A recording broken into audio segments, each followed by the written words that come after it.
Your entryway is more than just a hallway. It's the first feeling your home gives you, and your guests.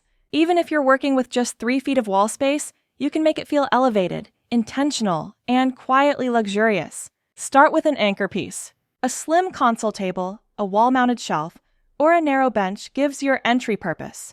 Choose materials that match your space: light wood, matte black metal, or soft stone finishes. Above it, add a mirror, round or rectangular, framed in brass, wood, or black.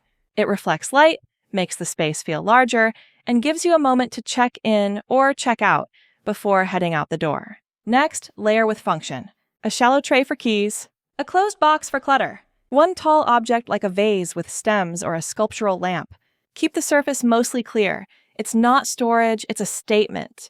If you can, add a rug. A low-pile neutral runner grounds the space and adds softness underfoot. Stick to subtle patterns or solids in calming tones. Lighting changes everything.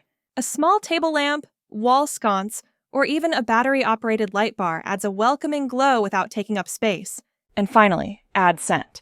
A diffuser, incense, or candle gives your entryway that quiet luxury signature.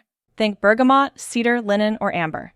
Every element should work hard and feel beautiful. In a Minimaluxe entryway, less is more. But what's there feels meaningful, not missing. You can shop the featured entryway pics using the link in the description. And if you're ready to turn your small space into a calm, curated home, subscribe to Minimaluxe Living, because even your entry deserves elegance. No matter how small the space,